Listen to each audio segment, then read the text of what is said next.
اعوذ باللہ من الشیطان الرجیم بسم اللہ الرحمن الرحیم الحمدللہ رب العالمین باری الخلائق اجمعین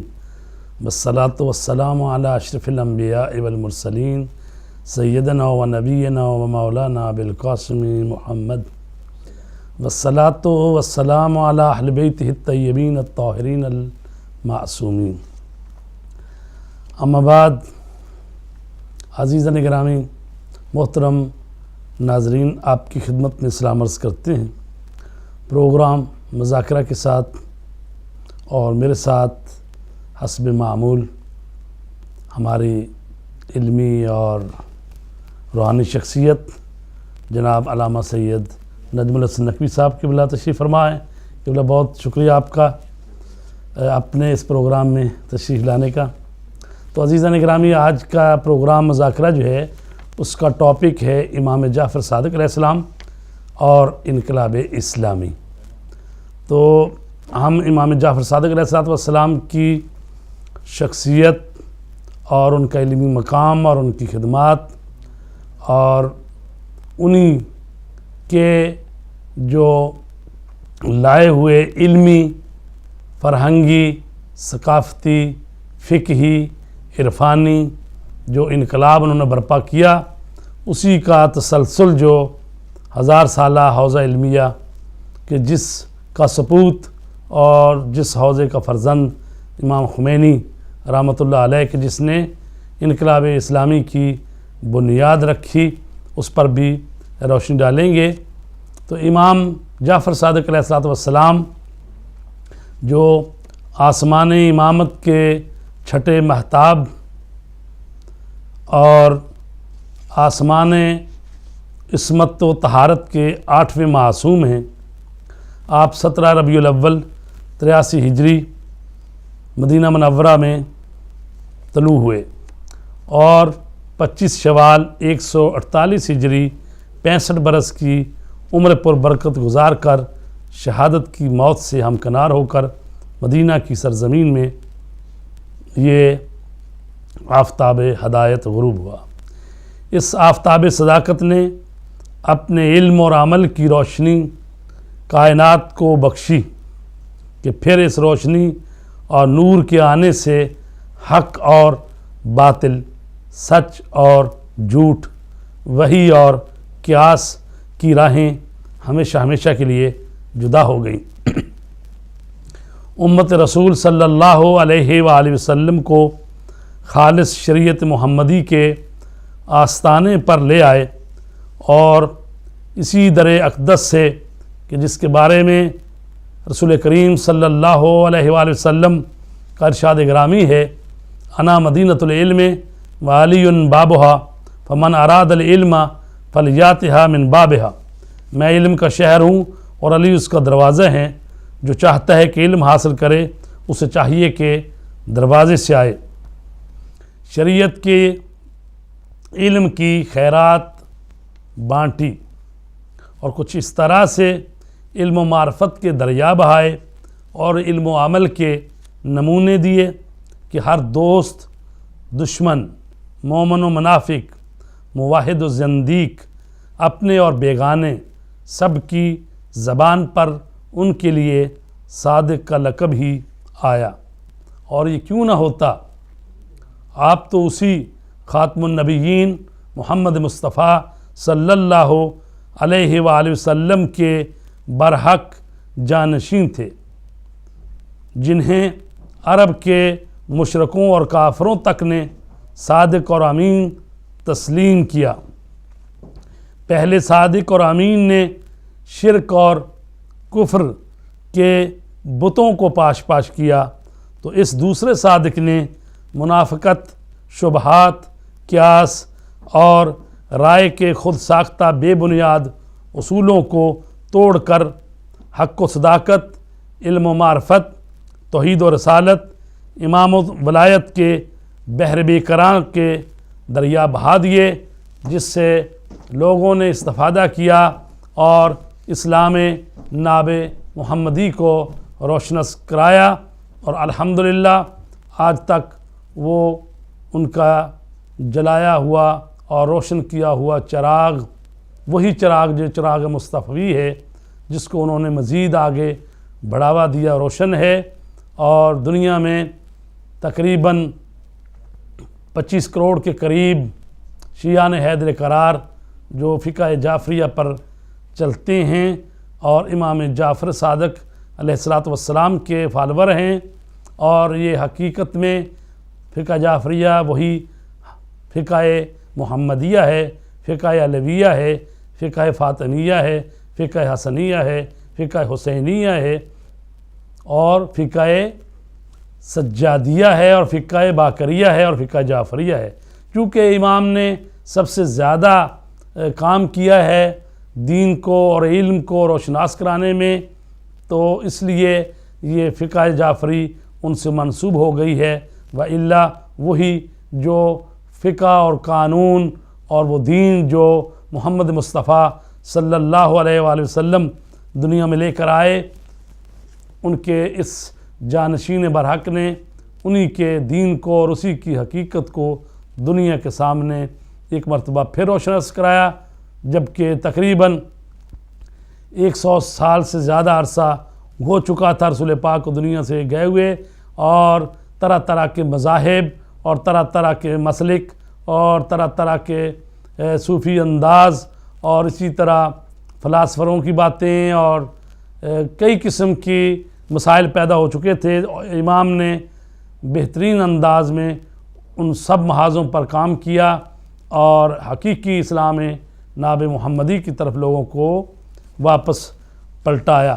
تو میں قبلہ محترم سے سب سے پہلے یہی سوال کرنا چاہتا ہوں کہ امام جعفر صادق علیہ السلام کا جو علمی مقام ہے اور جو ان کی علمی شخصیت ہے اور جو ان کی خدمات ہیں، ان کے حوالے سے ہمارے محترم ناظرین کو آگاہی پہنچا دیجیے۔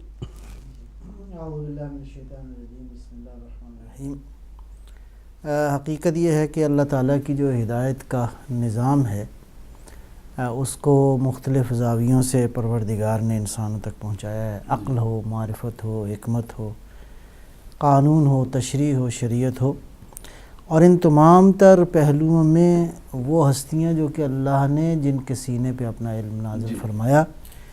اور کامل علوم جو ہے وہ ان کا خزانہ قرار دیا۔ اور آپ نے بالکل بجا بات بیان فرمائی کہ در حقیقت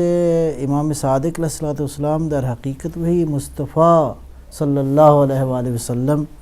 ہی کے نور کا تسلسل ہے، انہی کے علم کا تسلسل ہے۔ میں صرف لوگوں کی توجہ دلانا چاہوں گا، اگرچہ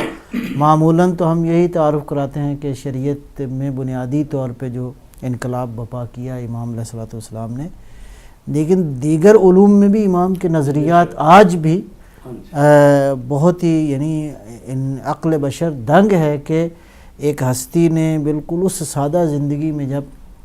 کہ دنیا جو ہے علم سے بے بہرا تھی، میں ایک دو نظریات امام علیہ السلام کے اس میں بطور ریفرنس عرض کروں گا۔ کہتے ہیں کہ امام محمد باقر علیہ السلام، شاید پہلے بھی ذکر کی ہے، بہرحال کوئی حرج بھی نہیں ہے، تکرار بھی ہو جائے۔ جی تو امام محمد باقر علیہ السلام درس دے رہے تھے تو دیتے ارشاد فرمایا کہ ارسطو کا ایک نظریہ بیان کیا، کہا کہ ارسطو کہتا ہے کہ 4 عنصر ہیں، آگ، پانی، مٹی، ہوا۔ تو امام صادق علیہ السلام محفل میں موجود تھے، 12 سال کا بچہ، کھڑے ہوئے کہا کہ مجھے حیرت ہے بابا جان کہ ارسطو جیسا سمجھدار آدمی متوجہ نہیں ہوا کہ عناصر زمین جو ہے کئی عناصر کا مجموعہ ہے۔ پھر امام خود اپنے زمانے میں جب درس دیا تو فرمایا کہ ہوا کئی عناصر کا مجموعہ ہے، اور اس میں کرتے کرتے فرمایا کہ ہوا کا اگر تجزیہ کیا جائے تو اس میں ایک عنصر ایسا ہے جس کی وجہ سے جسم جو ہیں وہ ان کو زنگ لگ جاتا ہے، جسم متغیر ہو جاتے ہیں، اور اس کا نام امام نے فرمایا مولد الحموزہ ہے۔ مثلا یہ اور آکسیجن، اب دنیا حیران ہے کہ جب بجلی ایجاد نہیں ہوئی تھی اور ہوا کا تجزیہ کرنا ممکن نہیں تھا، ایک آدمی نے تجزیہ کر کے بیان کیا۔ اچھا، اسی طرح امام علیہ السلام نے فرمایا ایک جگہ پہ، فرمایا کہ یہ جو چیزیں ہم دیکھتے ہیں یہ اس وجہ سے ہے کہ روشنی چیزوں سے ٹکرا کے ہم تک پہنچتی ہے۔ اچھا، اور اگر یہ روشنی ساری ہم تک نہیں پہنچتی، اور یہ روشنی اگر ساری ٹکرا کر پہنچے تو ہم دور کی چیزوں کو بہت نزدیک سے دیکھ سکتے ہیں۔ اچھا یہ وہ تھیوری آف لائٹ ہے جو کہ راجر بیکن آکسفورڈ یونیورسٹی میں سن 17ویں صدی میں سے پہلے جو ہے وہ پڑھاتے رہے.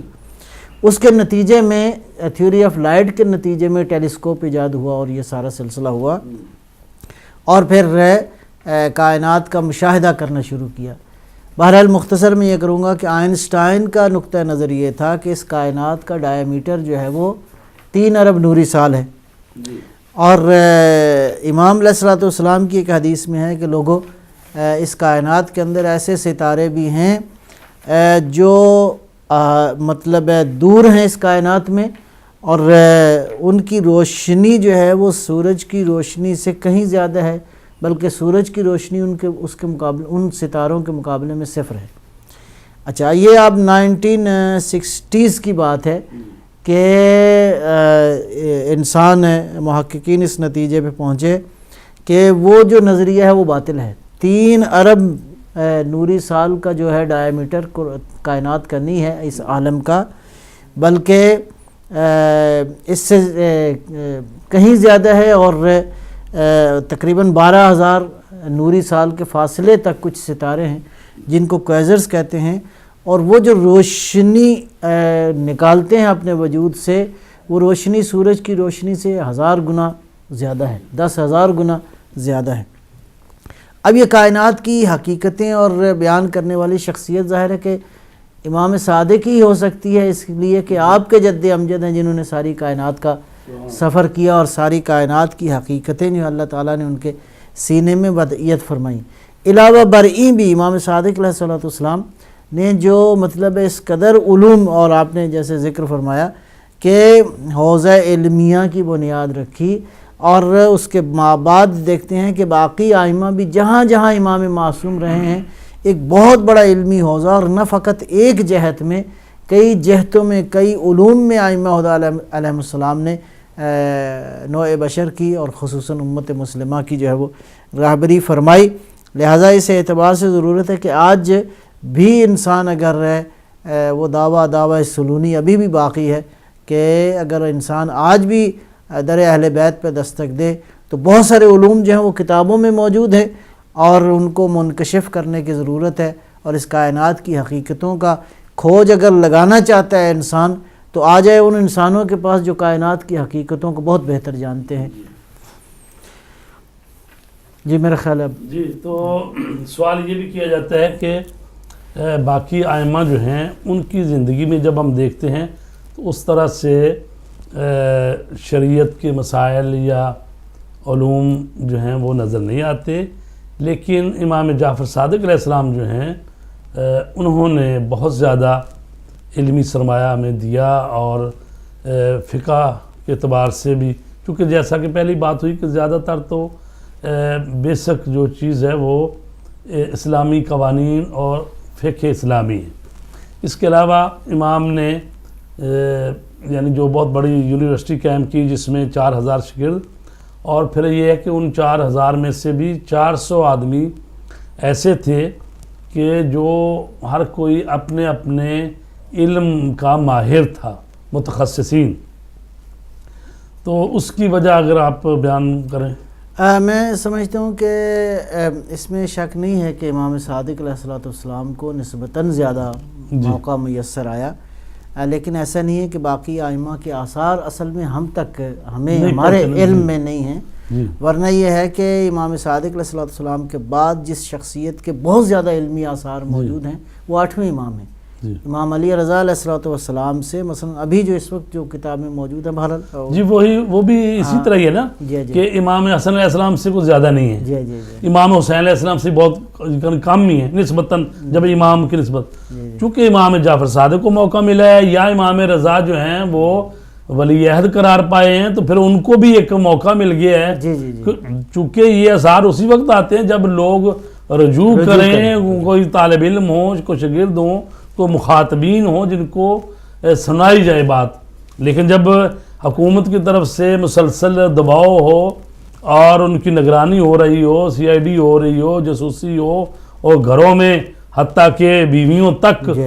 جیسے امام حسن علیہ السلام کی شہادت ان کی بیوی کی وجہ سے ہوئی، یعنی ایسا جب ماحول ہو تو ظاہر ہے پھر تو نہیں نا ہو سکتا. البتہ با ان اوصاف جو ہے ایک بہت بڑا علمی ذخیرہ بھی موجود ہے سب ائمہ سے. حتیٰ امام جو ہم بات کرتے ہیں نسبتاً کرتے ہیں امام جعفر صادق، امام صادق علیہ السلام کو نسبتاً جو ہے وہ زیادہ موقع میسر آیا، ورنہ یہ ہے کہ ہر امام سے ایک بہت بڑا ذخیرہ جو ہے. خود ابھی خود میری نظر سے گزری ہے وہ کتاب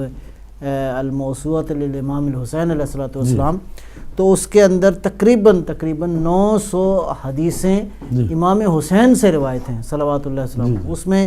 اسلام کے معارف پہ بہت گہری گفتگو ہے، بہت خوبصورت گفتگو ہے. حتیٰ ایک روایت میں نے دیکھی، اب مجھے غالباً توحید کے موضوع پہ ہے، اپنے جد امجد سے انہوں نے روایت کی ہے. تقریباً کتاب کے کچھ 24 صفحے سے زیادہ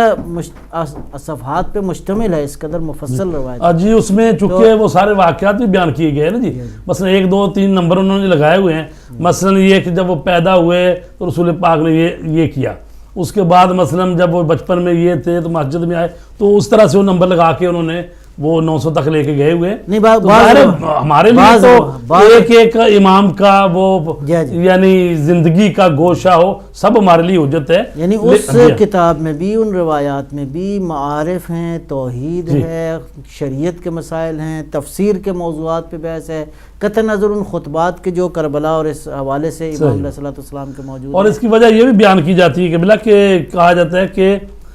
امام جعفر صادق کے دور امامت میں فضا کچھ اس طرح سے ہو گئی تھی کہ وہ جو بنی امیہ والے ہیں، وہ چونکہ ان کی حکومت جو اب ظالم اپنے کیا کہتے ہیں زوال کی طرف بڑھ رہی تھی، اور چونکہ بنی عباس جو ہیں وہ امام حسین علیہ السلام کے خون کا بدلہ لینے کے لیے رضائے آل محمد یہ ان کا نارہ تھا جی. اور پھر ساتھ پرچم بھی ان کا سیاہ تھا، یعنی کالا علم، اور کپڑے بھی انہوں نے یعنی بنی عباس نے اپنا جو لباس ہے وہ بھی کالا قرار دے لیا تھا. تو اس طرح سے ارادے بھی کالے ہی تھے ان کے. ہاں ارادے اگر ٹھیک ہوتے تو شاید پھر تو بات صحیح تھی، لیکن چونکہ نام تو لے رہے تھے وہ آل محمد کا، اور کہہ رہے تھے کہ جو آل محمد کی پسندیدہ شخصیت ہوگی تو اس کی ہم بیعت کریں گے. لیکن افسوس کہ وہ جب ان کو حکومت ملی تو انہوں نے بنی امیہ کے ہی ظلموں کا اعادہ کرنا شروع کر دیا. تو یہ چونکہ ہم بتانا چاہتے ہیں اپنے محترم ناظرین کو، اگرچہ یہ ایسی بات ہے کہ اکثر یہ بتایا گیا ہے، لیکن پھر بھی بہرحال کچھ لوگ نئے بھی سنتے ہیں بات کو، کہ امام جعفر صادق علیہ السلام کو اس لیے موقع مل گیا ہے کہ چونکہ جو حکومت وقت تھی بنی امیہ کی حکومت، جو کہ معاویہ سے شروع ہوئی سن 41 ہجری سے اور 132 ہجری تک یہ حکومت رہی ہے، تو تقریباً یہ 90 سال کی حکومت جو ان کی، تو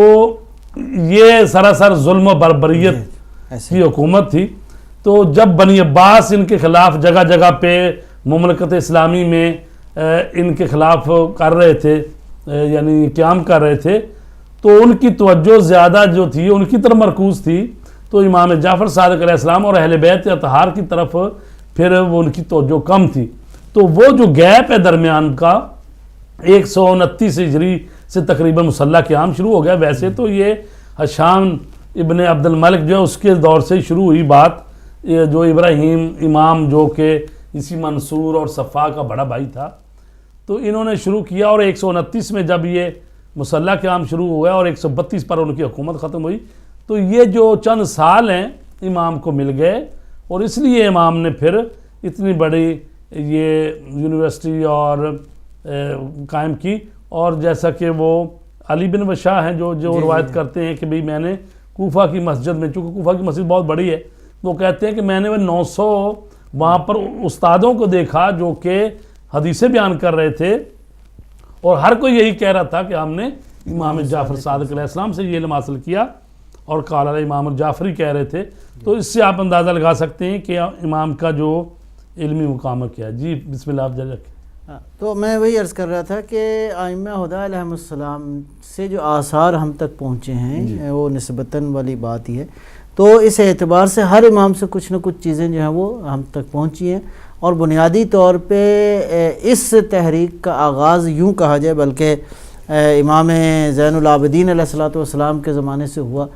جناب شیخ طوسی نے لکھا ہے تقریباً 170 کے قریب جو ہے وہ شاگرد امام نے تربیت فرمایا. اس کے بعد امام باقر علیہ السلام کا سلسلہ ہے, انہوں نے اس سلسلے کو مزید آگے وسعت عطا فرمائی. اور جب امام صادق علیہ السلام کا آیا ہے سلسلہ زمانہ, تو اس زمانے میں اس کے بعد ہم دیکھتے ہیں کہ خصوصاً عالم تشیع کے اندر اور بالعموم عالم اسلام کے اندر ایک بہت بڑی تحریک جو ہے وہ علمی شروع ہوئی. اور خصوصاً یہ وہ زمانہ ہے کہ جیسے یہ بنی عباس کا جو زمانہ ہے, تقریباً مملکت اسلامی کے چونکہ حدود بہت زیادہ بڑھ چکی تھیں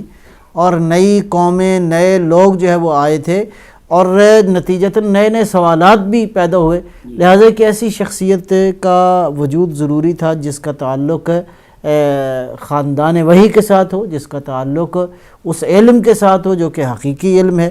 نتیجتاً امام علیہ السلام نے یہ جو متنوع علوم میں انسانوں کی رہنمائی کی ہے, اس کی وجہ وہی شکوک و شبہات اور تھے جس کی وجہ سے امام نے جو ہے وہ شاگرد تیار کیے. لیکن ہم یہ دیکھتے ہیں کہ اتنا تنوع ہے ان علوم کے اندر, اتنی ڈائیورسٹی ہے ان علوم کے اندر کہ عام انسان تصور نہیں کر سکتا کہ ایک ہی انسان جو ہے وہ اس قدر علوم کا یکجا مالک ہو. اور یہ ظاہر ہے کہ ہمارے اس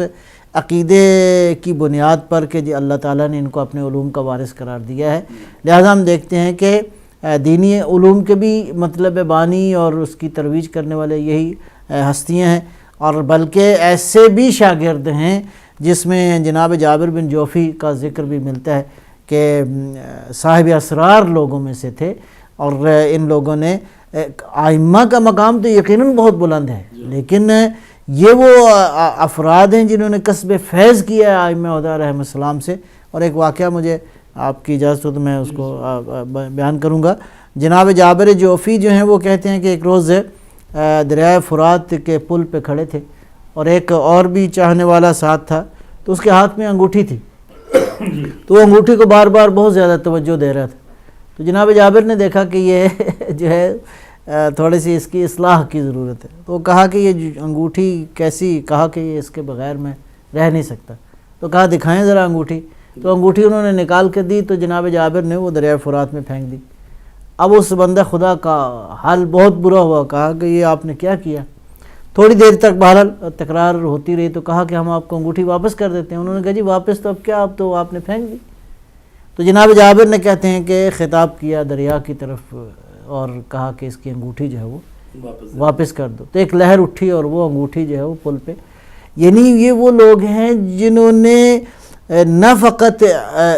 ظاہری علوم کے اندر بھی باطنی علوم کے اندر بھی اہل بیت علیہم السلام سے جو ہے یہ صرف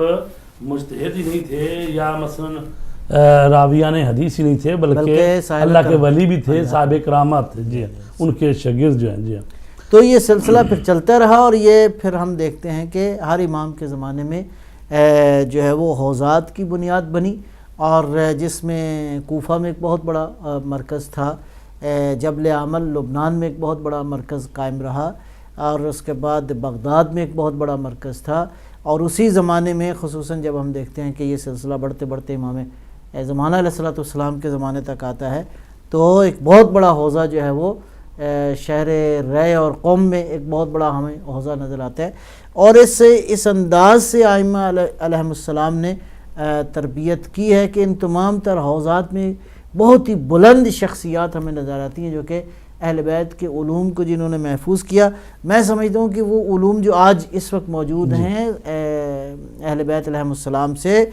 ان کو فقط ان کی کمپائلیشن اور اس کو انسان خالی ایک نظر گزارنا چاہے تو ایک زندگی چاہیے, یہ خالی صرف ایک نظر گزارے. اور ورنہ یہ ہے کہ حکمت کے اتنے بڑے بڑے, میں سمجھتا ہوں کہ خصوصاً یہ آج اسی کا تسلسل جیسے آپ نے بیان فرمایا کہ حوزہ علمیہ قوم جو کہ تقریباً اس کی خدمت کے اعتبار سے دیکھا جائے تو یہ سرزمین وہ ہے جہاں تقریباً کہتے ہیں کہ 60,000 کے قریب محدث جو ہیں وہ یہاں پہ گزرے ہیں تاریخ کے اندر. اور یہ قوم کا مقدس شہر وہ ہے کہ جہاں سب سے پہلے یعنی آل محمد کو ماننے والے, جو سب سے پہلے کہا جاتا ہے سب سے پہلا شہر جہاں پر آل محمد کے ماننے والوں کی اکثریت, یہ شہر مقدس قومی ہے. جی ہاں. تو یہ بڑے مراکز ہیں, ان مراکز کے نتیجے میں وہی شاگردوں کا سلسلہ بنتے بنتے ہم دیکھتے ہیں کہ یہ جو ہے امام خمینی جیسی بارز شخصیت. اچھا اس انقلاب کو بھی اسی یعنی علمی انقلاب کے ساتھ جوڑنا، اصل حقیقت یہی ہے کہ امام خمینی کوئی سیاسی آدمی نہیں تھا. بنیادی طور پر تو وہ حوزے کی شخصیت تھی، حوزے کی شخصیت تھی. یعنی جیسے دنیا کے اندر مطلب پولیٹیکل لیڈرشپ کا ایک تصور ہے، نہیں. لہٰذا ہم یہ کہتے ہیں کہ یہ جو ائمہ ہدیٰ علیہ السلام کی شخصیات کے مختلف پہلو ہیں، انتم ساسۃ العباد والی بات ہے، تو یعنی تمام تر جہتیں یکجا رہبری کی ان ہستیوں میں موجود تھیں، اور اسی کا تسلسل ہم دیکھتے ہیں کہ اور امام خمینی جیسی ذات ہے اور حوزہ علمیہ ہے، اور آج یہ جگمگا رہا ہے حوزہ علمیہ. قوم اپنے وجود کے اندر میں سمجھتا ہوں کہ خالی اگر لوگ آج کے دور میں حوزہ علمیہ قوم کو تھوڑا سا سمجھ لیں تو شاید اس سے کچھ سمجھ میں آئے کہ ائمہ کی علمی شخصیت اور عظمت جو ہے وہ کتنی ہے. قبلہ آپ نے بجا فرمایا کہ امام جعفر صادق علیہ السلام کی وہ علمی شخصیت اور وہ معصوم شخصیت اور وہ ربانی شخصیت، وہ حجت خدا اور وہ امام برحق، وہ رسول پاک کے سچے اور حقیقی جانشین اور وہ بھی صادق اور امین، اور انہی کا قائم کردہ حوزہ، اور پھر ائمہ اطہار نے اسی کو آگے بڑھایا اور چلتے چلتے حوزہ علمیہ نجف اشرف اور حوزہ علمیہ قم وجود میں آئے، اور اسی حوزہ علمیہ قم سے امام خمینی جیسی شخصیت جو ہے وہ وجود میں آتی ہے، جو کہ فرزند زہرا بھی ہے، فرزند امام جعفر صادق بھی ہے، اور اس آیہ مجیدہ کا بھی مصداق ہے الذین یبلغون رسالات اللہ ویخشونہ ولا یخشون احدا الا اللہ وکفی باللہ حسیبا. وہ جو خدائی پیغامات کو پہنچاتے ہیں، تبلیغ کرتے ہیں اور اسی سے ڈرتے ہیں، وہ سوائے اللہ کے کسی اور سے نہیں ڈرتے، اور اللہ حساب لینے کے لیے کافی ہے. تو ہم ایک چھوٹی سی بریک پر جا رہے ہیں، اور بریک کے بعد انشاءاللہ اس پروگرام کا جو دوسرا حصہ ہے وہ انقلاب اسلامی اور امام خمینی کی شخصیت اور آپ کی لائیو کالیں بھی ہم اس میں لیں گے. تو حاضر ہوتے ہیں ایک چھوٹی سی بریک کے بعد.